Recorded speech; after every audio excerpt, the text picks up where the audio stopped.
young Indians to please come up and moderate the session. It's great to be here in Hyderabad. Anuj, where's Anuj?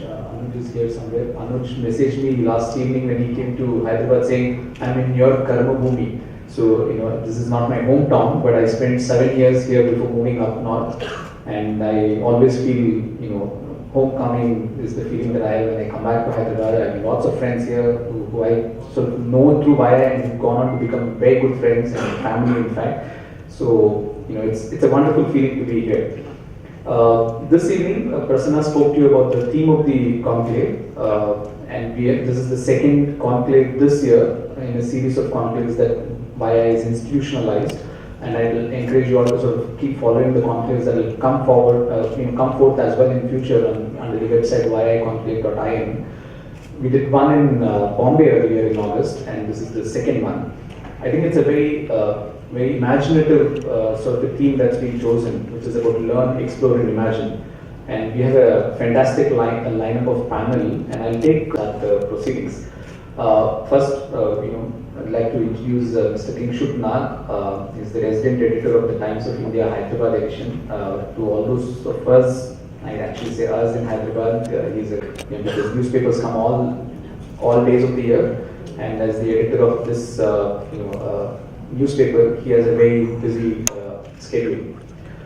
One thing I do want to talk about, and he will talk about, and I will talk about some of his findings, but also in the run-up to the elections, there was a book, there was all this euphoria about who could be the next Prime Minister, the wave that Modi was creating, and some would say tsunami, some would say in a different way. But he wrote a book about Modi, which actually was probably one of the most objective books on Modi. And it becomes even more interesting given that he spent several years in Ahmedabad, especially during those very controversial years as the editor of the Ahmedabad edition of Times of India. And Mr. Nag believes very passionately in the motto of his school, Frank Anthony's in Delhi, which is courage is destiny. And so that's the sort of motto that he lives by. Thank you so much, Mr. Nag, for taking time out to be here with us this evening. Our next speaker is Mr. Parthasarathy, who is the chairman of Karvy. You don't have to disclose how much you invest, but you can surely say that you invest. Right? So then you clearly know the name Karvy, right? I'm the chairman of Karvy, and he's the group chairman as well. He's one of the first professionals in Hyderabad who built a very professional organization and very successfully scaling it up to a pan-India. Actually, I should say now you have offices across the world as well. So to that extent, someone who's little is known outside that Karvy is a Hyderabad-based organization, but he's managed to build and scale up a fantastic organization with over 400 offices and about 8,000 personnel across the world. And this is someone sorry. Did I get the data wrong? So as a homegrown professional and an entrepreneur, Mr. Parthasarathy, we are very happy to have you here with us this evening. Thank you so much for gracing the occasion. Last speaker for the evening, and not the least certainly, is Suresh Chitturi, who we will sort of call as our own. Suresh is the chairman of CII Andhra Pradesh. Till recently was the chairman of CII Andhra Pradesh in the unified context as well. Director of Srinivasa Hatcheries. He's someone who has varied interests. One week is in Japan, the next week is in Singapore, the following week is in Sundarbans and God knows where else. So truly to that, he's off to Japan tomorrow evening. But he's also someone, if you're not following him on Twitter, you must follow because he shares some very interesting stuff, and I do follow him on Twitter. So if you are not, then you must follow him. In his current role as the more investment into the state of Andhra Pradesh, and industry couldn't have found a better champion than him, especially at this time. So thank you so much, Suresh, for coming here this evening and also for the support that you've been giving to Vaya all these. So here's the format. I'm going to invite all of them to share their experiences, 5-10 minutes.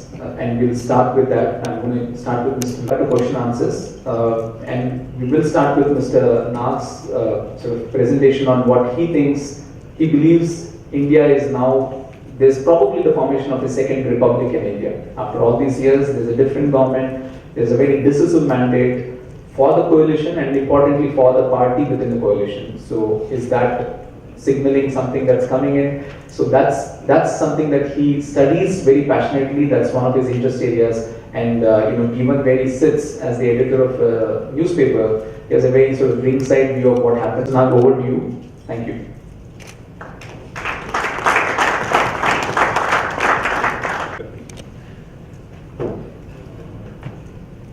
Usually I don't make notes, but today I made, so I'm going to refer to it. So my talk can be a little discontinuous. Pardon me for that. Last week's Outlook had a very interesting cover story. It was titled, "Will Nehru Survive Modi?" In a sense, it's a very good headline because it was meaning that the first republic, the scheme of things that we've had for the last 50-60 years, the old order be replaced by a new order. Possibly yes, because after a long time, after 30 years, we have a central government which is on a majority on its own, and though it's got partners like TDP and all, it does not require them. So it is not a coalition government, it is a single party government. It has got some coalition partners because it went to these and all. Congress party from 1947 to say 1977, Congress was the only major party in the country, and they were always in power. And now the Congress is gone, and BJP in its earlier avatar as the Jansang used to be one of those small parties. Today it has become the primary pole of Indian politics. Whereas the Congress party was the primary pole of Indian politics from say 1980, that you have the BJP as the primary pole of Indian politics. After independence, after India became independent, Nehru became Prime Minister and he had got his ideas and visions. And this idea and vision motivated Indians. It is not a question of 5 years, it continues for 10, 15, 20 years. Therefore, I can make a prediction, though many people will laugh at it, now on an ascendant mode. And it is not easy for a party which is on ascendant mode to be removed. What is going to happen now is that the BJP is going to spread all across the country. In fact, it will go from strength to strength before a time will come in the future when it will start falling. Of course, the BJP will not rule for 60 years for the simple reason that we are living in an instant age of instant gratification. For the people to get bored of the Congress, you guys will get bored of the BJP maybe 15-20 years later. So I'm not going to say what is going to happen. I can only safely say that in the next election. So one of the concept of unity. And why do I say so? By looking at what is happening around. In Gujarat, Mr. Modi is building a statue of Sardar Patel, which will be called the Statue of Unity. That statue is double the size of the Statue of Liberty in New York, which was built in the 18th century. The Statue of Liberty was built there because at that time people from Europe were coming in large numbers to America, the newfound land, and they were running away from the very regressive conditions in Europe, looking for a better lifestyle in the newfound country, and they wanted freedom, and that's why Sardar Patel. And it is very not surprising at all that Mr. Patel is being chosen as the theme, because Mr. Patel was a sort of a counterbalance to Mr. Nehru, and he had integrated 550 states of India, a very difficult job, which he did through a combine of craft, power, guide, and sheer force, including the city that we are staying in now, standing in now. So therefore, I think in the Second Republic, the era that we have just. Another thing which I think is going to happen is that India is going to engage more and more with countries of Southeast Asia. And instead of concentrating on the West, where also there will be a lot of concentration, but we are going to really connect better with the countries of Southeast Asia, the countries where India used to connect with in the say 1000 or 1500 or 2000 years ago. Countries like Sri Lanka, Indonesia and Thailand, etc., which are really a part of the great Indian empire of those days, where the Indian connect was very strong, where people of Indian origin still live there, and they have got a greater cultural connect with India. These are the countries which are going to connect, like the Nalanda University, we are trying to revive, etc. These are some of the things that will happen. Relations with Pakistan will remain troubled because Pakistan sees itself in an alliance with Turkey as Central Asian countries, and Pakistan sees India as its backyard. And relations between India and Pakistan will remain troubled, even though at his swearing-in ceremony, Narendra Modi did call the president of Pakistan and other neighboring countries. And as you full well know, even yesterday Mr. Nawaz Sharif said that Kashmir is the most contentious issue with India, and he shall first consult with Kashmir leaders, then talk to India. So don't think that relations with Pakistan will improve. So India will look towards these Southeast Asian countries towards for this. Now let's talk about economic policies. India is a nation which is living beyond its means, and therefore the value of the rupee is falling. In 1991, when the process of liberalization was kicked off, when the process of reforms was kicked off, the day that the process of reforms was kicked off, the value of the rupee was 26 to a dollar. The same, it should find its real value. And at the same time, there was industry could set up any factory anywhere, and tariff barriers were slowly dismantled. The idea was that manufacturing in India should become very common products. But even if you leave that aside, there are so many huge amount of import. We are importing even coal. We are sitting on millions of tons of coal reserves, but still we import coal. So as a result, we import a lot of gold, we import a lot of if in 25 years the rupee has slid from rupees 32 a dollar or 26 a dollar to 60, the number of multinationals in the country today than Indian multinationals abroad. So in this new republic, I think this is in line with the BJP theory also, which holds the rupee as a muscle of the Indian economy. There are a lot of efforts will be put to increase manufacturing, and that is why I think this concept of making India is a very good concept, and this is something which is going to be pursued very vigorously under the new regime. How much successful it is, I do not know, but this policy is going to be pursued, making India. At the same time, as I said, we are going to engage more with Southeast Asian countries. We are also going to engage more with countries like Australia and all, with whom we have had virtually no connection for the last so many years. The only connect India had with countries like Australia was cricket and Commonwealth. But cricket and Commonwealth can hardly serve as a basis for relationship between a continent and a subcontinental country. But as you have seen last week, or early this week, the Prime Minister has gone to Australia. India is going to engage more with other countries, and therefore you will have more and more connections with the countries like Japan also. This is also going to be part of the new regime that is going to happen. See, everything has a flip side also, and I think, and we can't just start adulating one regime and not point out the pitfalls. There are essentially two pitfalls, I think, in the current scenario. I think this government is not engaging enough with Muslims. I think 15% of the population of the country are Muslims, and therefore their number is far too large that you can ignore them. And there is need to engage with them very closely and ensure that they are part of the national mainstream. I won't say anything more on this. The other thing of concern to me is China.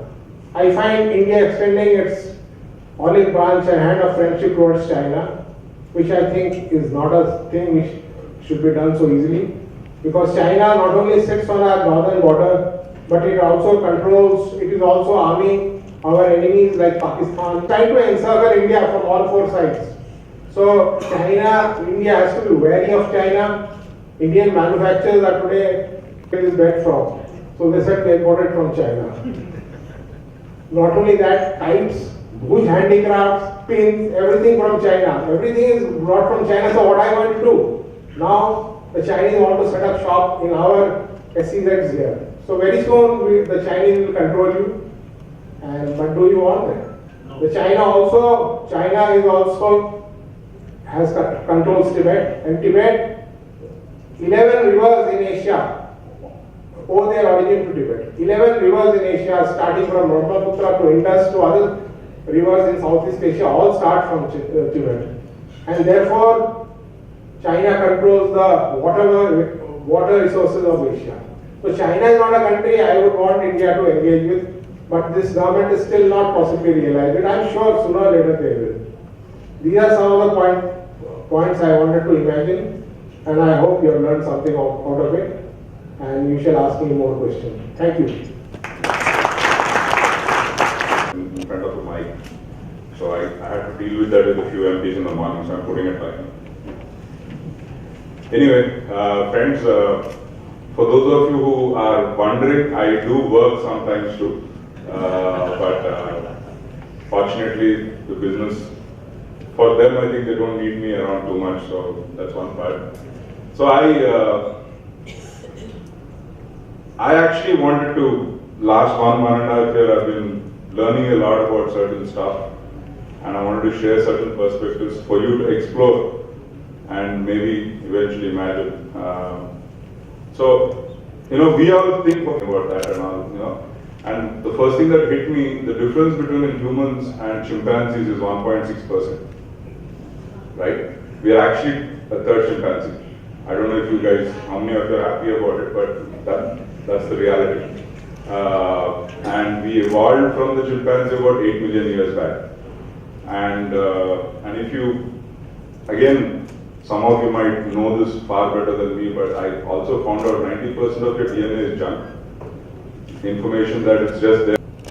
And even, I think, except the last 60,000 years is when the human being started. Actually, we have the ability to imagine. That's what we got about 100,000 years back. We got the ability to interpret and imagine. And so if you see why is the chimpanzee there? Because whatever it is. We started seeing different things out of that, right? And I don't know, I don't think many of us still live beyond what a chimpanzee is living, now in a fancy car and and so cell phones and all that. But I think very few people, if you see, billions have been here on this earth before us, but there's not many Gandhis around, not many Einsteins around, right? And so that was one of the things I wanted for you guys to think about, and also think about where do you want to go? Do you want to be still stuck? People tell you that we are like this, we are like that, our history is so thin, and I found out that chilies are not Indian.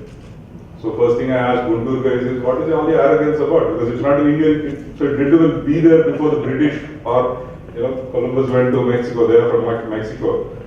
Corn is not Indian. Tomatoes are not Indian, they were not in India.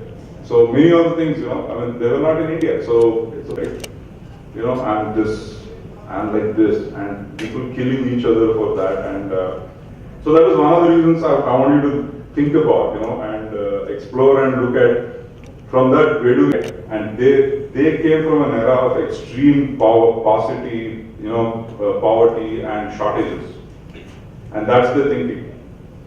But we don't live in that era anymore. So I want us to get out of that thinking and start looking at what is possible. Because again, culturally, we are very set a schedule with somebody in Japan, and there was no point discussing more than 1 point at a time in an email. Because I wrote 4 points, and I got from his reply that he got only the first point. So I was dealing 1 line at a time with them, right? Why am I saying that? That's how it is when you deal with certain other cultures and all that. But we have a very different way. Anyway, so that's one of the things I wanted you guys to think about, explore, and maybe as Kumar will ask me some questions, maybe I'll share some more stuff. But the youth especially have, I think it's time we set the agenda, we set the momentum, because what's possible, nobody knows. So please let's not come from what happened to, because from last I heard, the sun is going to be around another 4.5 billion years. So, of course, none of us will be around, I guess, but at least the future is way ahead and lot more than the past. And especially for humanity, is lot more ahead than the 100,000 years from the past. So my request for you to explore, what's possible and operate from there, especially with your businesses and whatever you're doing. Right? Thank you.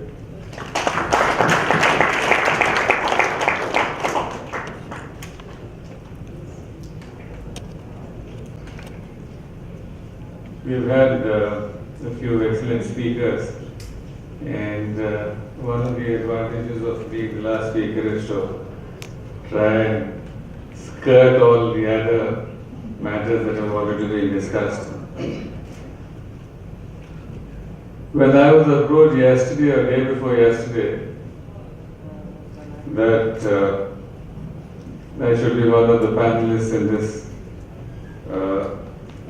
meeting today on Learn, Imagine and Explore, my first reaction was to say no. And I had a good excuse that I had some domestic issues, and those domestic issues would possibly take my time off. But then I thought again, and then I realized as I was trying to understand what Learn, Imagine and Explore meant, I thought it was a journey that I had undergone during the last 30 years.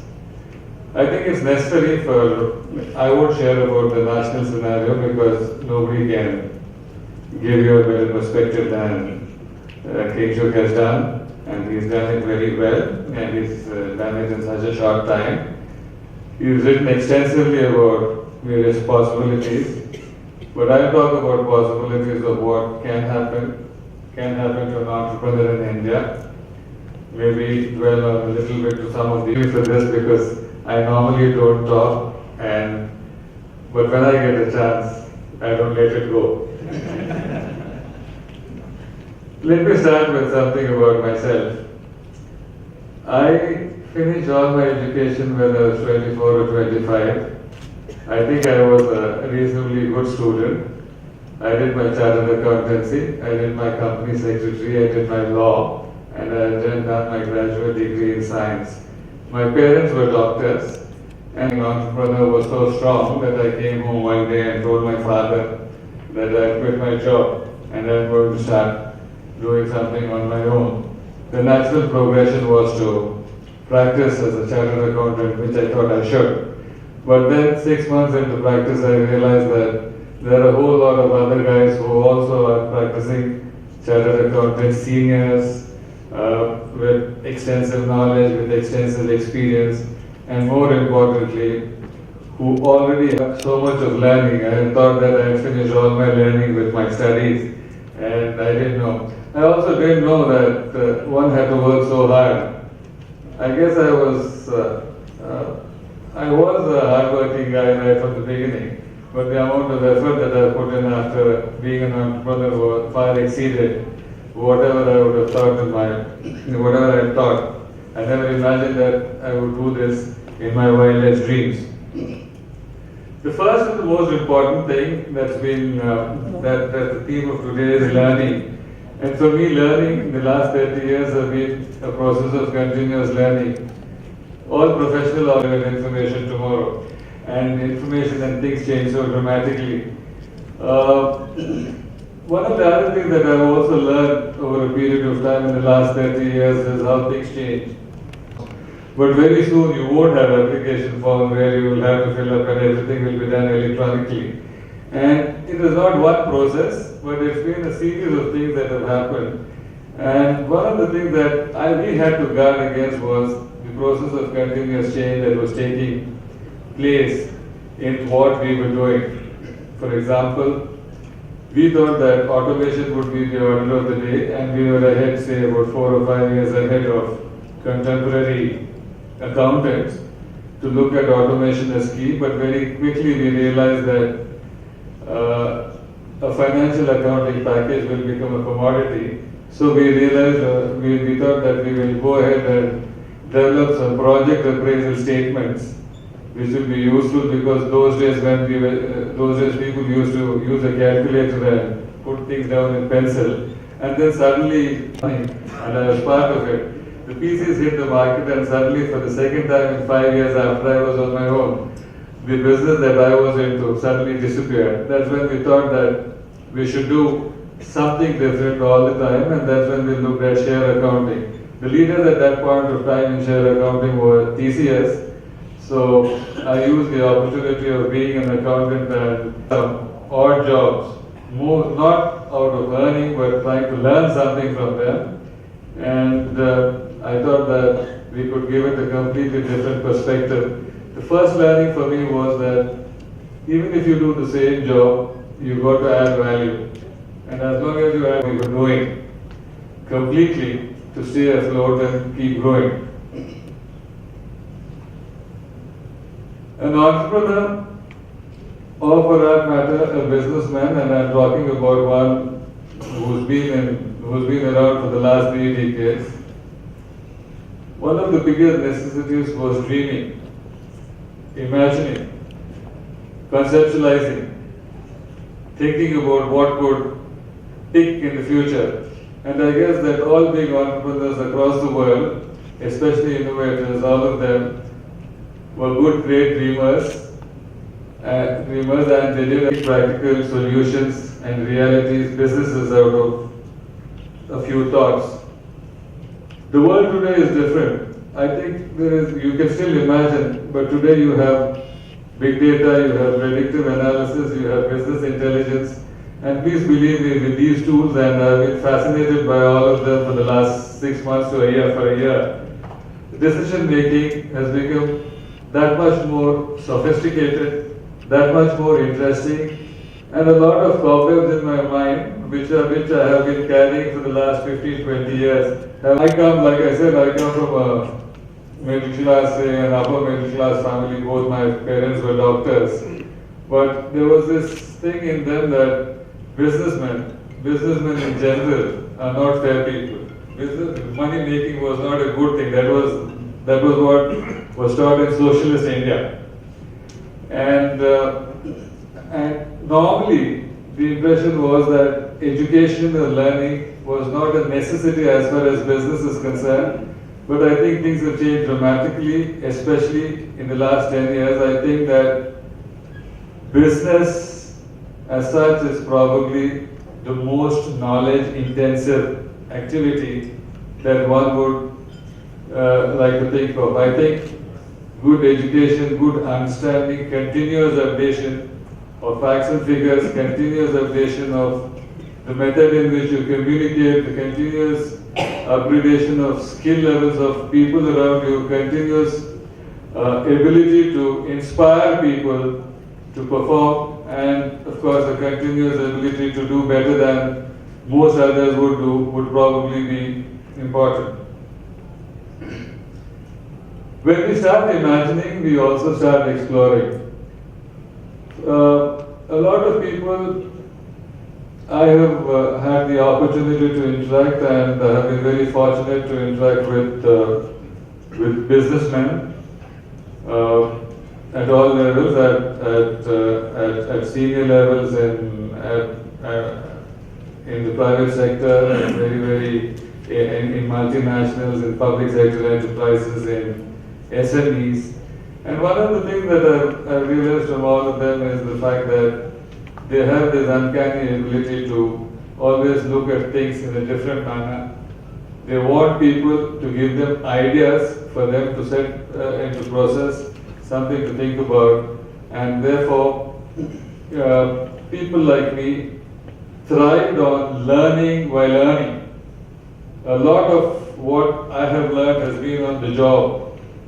When we were working, when we had an assignment with Morgan Stanley, at the end of the day I told them that you paid me well, thank you very much, you took me to a next level. But at the same time, the more I want to thank you is for with India's largest private sector corporate.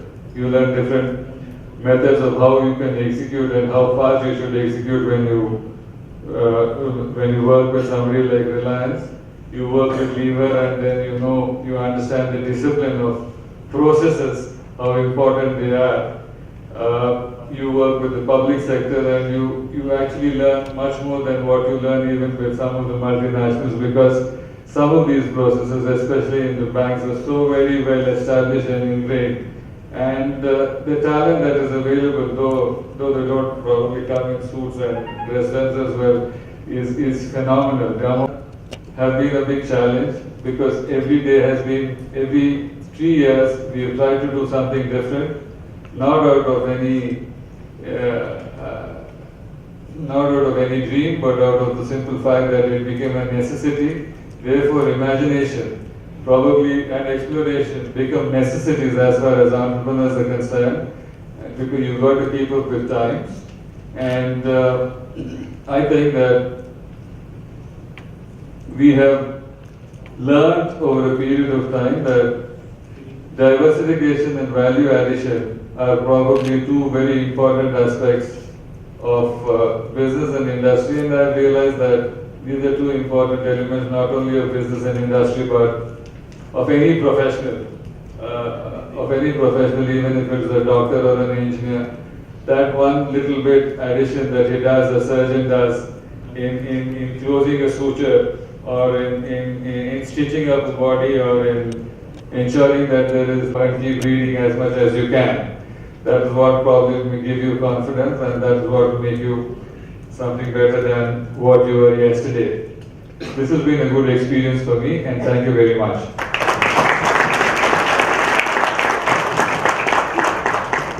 Thank you so much, Mr. Parthasarathy, Suresh, and Kingshuk. Can I now, I made a couple of points and I want to sort of bring it out, and then we'll open the floor to questions.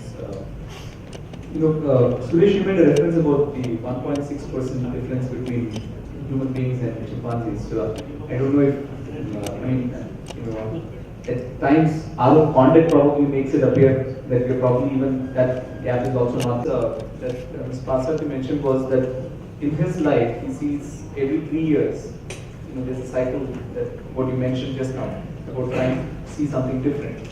In your sort of business experience, do you see the same cycle? Is there a similar cycle you experience both from a business point of view, as well from a point of view of just your own understanding? And I'd like to sort of also get Mr. Nag's view on this from how the media has evolved, and is there something for us in terms of how it's reflecting?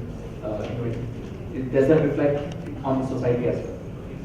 Oh, absolutely, because for me, I'm not the same person I was last year. Last year, there was something, and then there's so much I've added to myself and all that. Now I'm not the same person. Now when I look back, sometimes I look at my son is 18 now, and I look at 18 what I was, and I'm like, wow, this guy is so much more advanced than me. I mean, like way more advanced than me.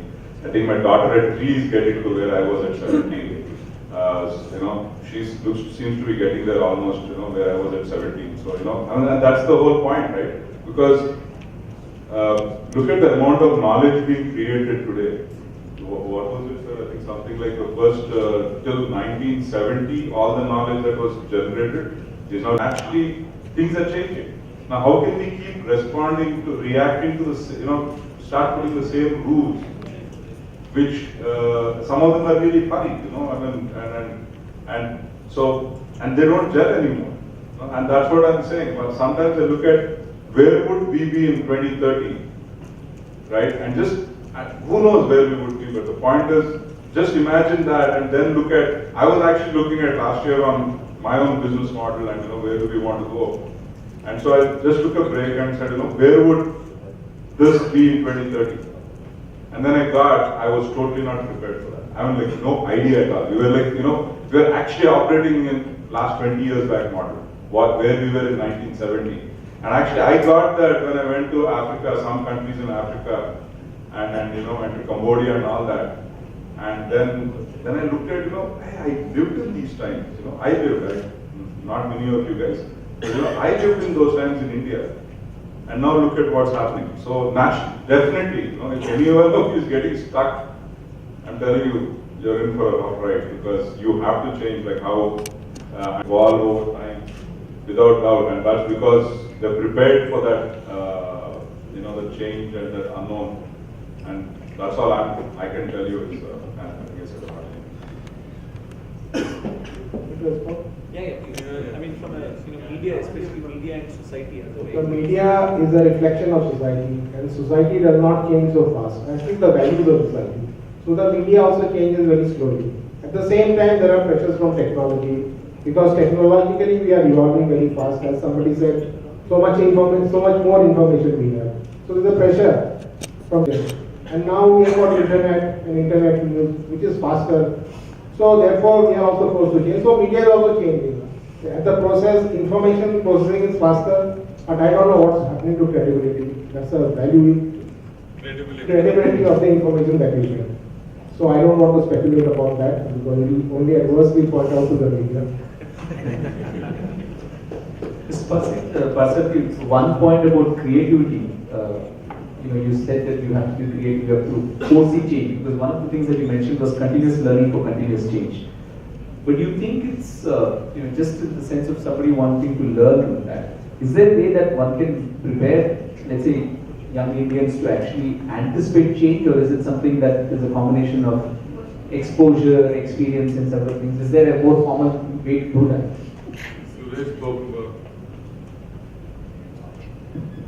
Suresh spoke about his 18-year-old son, because she will probably speak like an 18-year-old. So obviously, what we have been witnessing today is completely different than what we did. Frankly, you have done 30 years ago today, with the amount of resources that you have. My answer is no. My answer is no. I don't think so, because it's going to be a completely different ballgame today. But if you ask me that, what do you think? Do you think you should have been, were you at the right time at the right? Or earlier. Later. Because we are talking of the Second Republic also in India. Please understand that there is a tremendous amount of significance in what Mr. Nag says. And the opportunities that are available to all people here, they are also available to people like me, but not to the extent that they are available to people like all of you.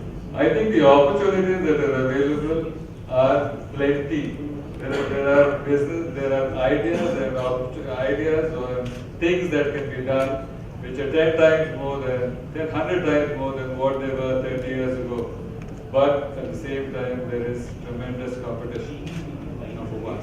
The third is we are right now suffering from a deluge of information.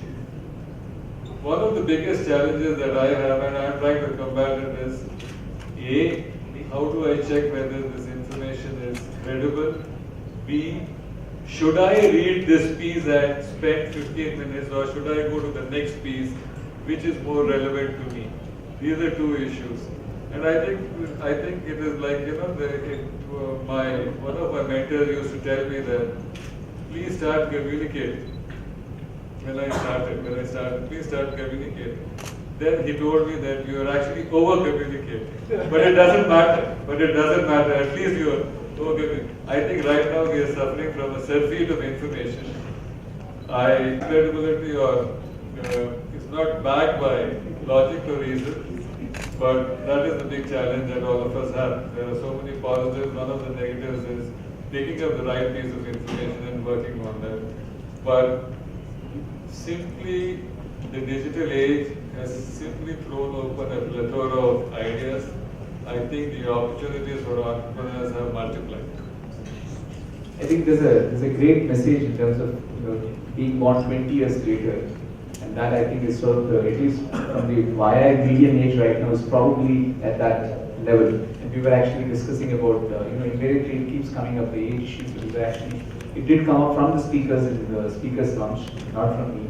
So I think it's a great time to be in. I just have one other question, and then sort of we'll throw it open to the audience. Mr. Nag made a reference to his prediction that you've been sort of predicting a lot of things this evening.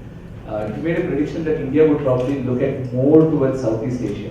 I'm asking two industrialists on the table. Is that something that you sort of look at? Is that something you're experiencing? And Suresh, you said 2030 looks scary, but you obviously redone your business model from what it was to what it you would like it to be, does Southeast Asia figure prominently in your scheme of things?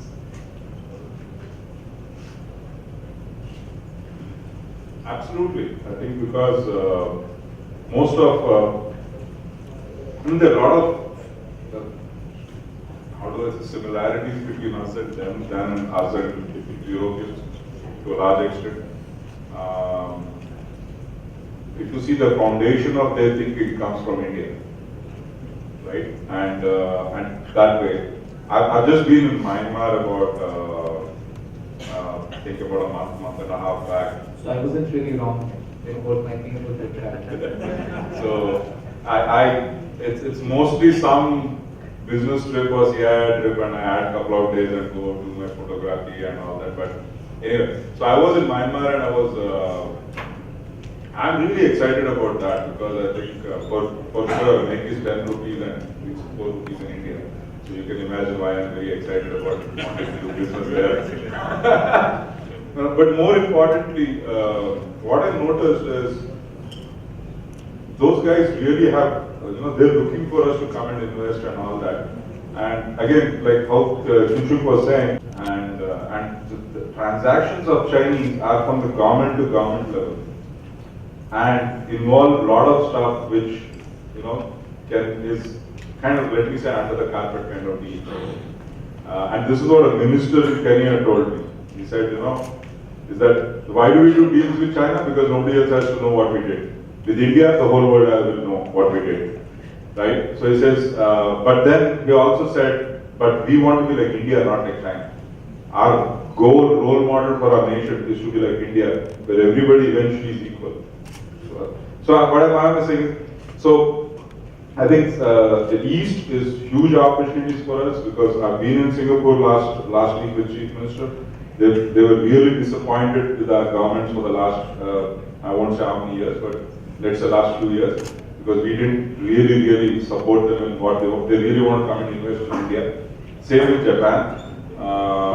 And now I think this new thing, they're really excited because they want to invest in India. Because really, for the Japanese, they really have very little avenues to go and invest.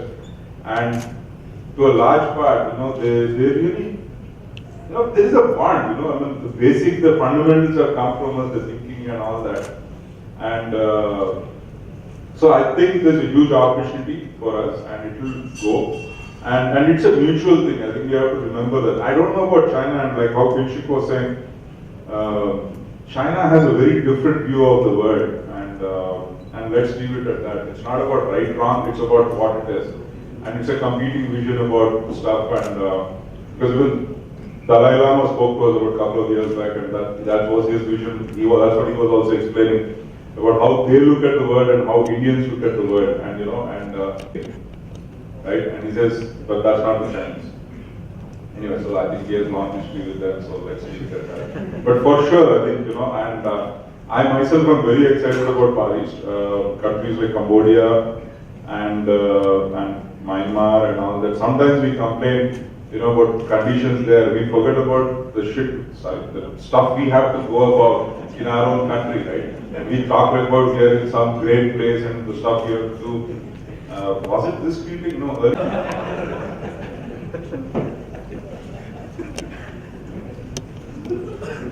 I answer this question fully, but all I can say is that the entire world is an opportunity as far as India is concerned.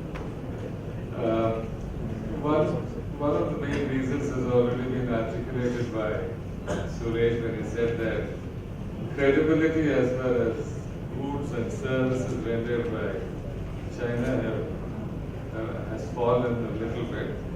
But if you look back in history, you will find that after World War II, when Japan was being resurrected, Japanese goods flooded the next market, and all of them were initially of low quality. But then after that, they developed into a very, very high quality. So there is this question mark about China, but one thing that you've got to remember here, and this is a very important aspect. Now, a lot of opinion makers in India believe that with a stable government, after 30 years, you're having a majority, you're not having a coalition government, you're having a government with people whose credibility is slightly higher than, we hope that they will not regress like as the others have done. But with this, China and India will be the same. So that the growth rates, it doesn't mean the rate of growth. It will still be a much bigger economy than India is. But that itself is a big leap forward as far as India is concerned. So I can only say that all the world's a stage as far as India is concerned. Quick, this thing. There's many stuff, lot of stuff that can happen in China. We can't do it. We can't, we just can't do it. When you're talking about the Xiaomi phone, which everybody seems to be fascinated by and buying in drones, the financing and all that the Chinese government does, our government can't do it. We can't have stuff like that happening in our country. So I think we need to recognize that. But at the same time, there was some other point. That's what the conversation. Do we have time for a couple of questions for this? How are we doing? Can we take one question? Okay. Anybody, one question from the audience? Sorry, the speakers. Yes. Uday's reputation far exceeds this way. I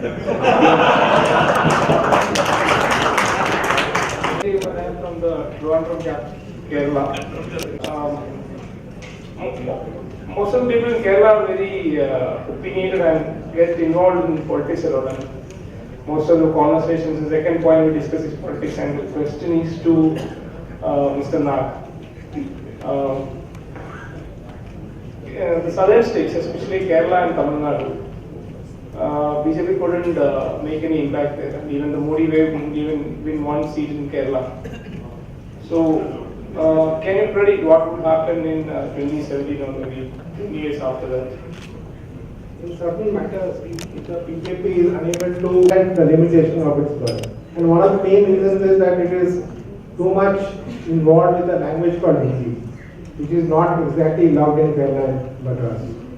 And this is one of the primary reasons, which is the reason why it will find it very difficult to expand in Kerala and Tamil Nadu. But I do think that they have a better chance of success in Kerala than Tamil Nadu. Don't forget, the first branches of the RSS were formed in Kerala long time back, even before Karnataka property. And I do see, you see, Indian politics is all about caste, and I do see, if I may say in this room, the Nair shifting to the BJP.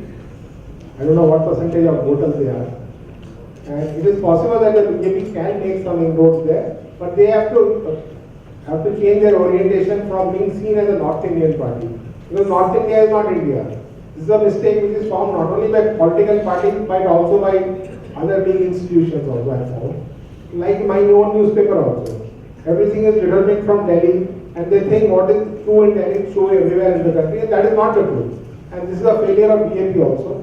So I am not too sure about the success of BJP in Tamil Nadu and Kerala, but I am fairly sure that in the 2016 or 2016 by-election in state assembly election in West Bengal, the BJP is going to win. So what I was trying to say is that BJP is going to expand its footprint all over the country. But of course it has to make some changes within and in its thinking also. So Kerala is not too sure because of thinking. And I have a prediction that there will be a new caste being formed, which is the youth and not youth. Seriously, because I think Modi is connected with the aspirations, not with the party. So, and if you see, I think that's a very, very calculated and actually it's a very, very, how do I say that? All pervasive.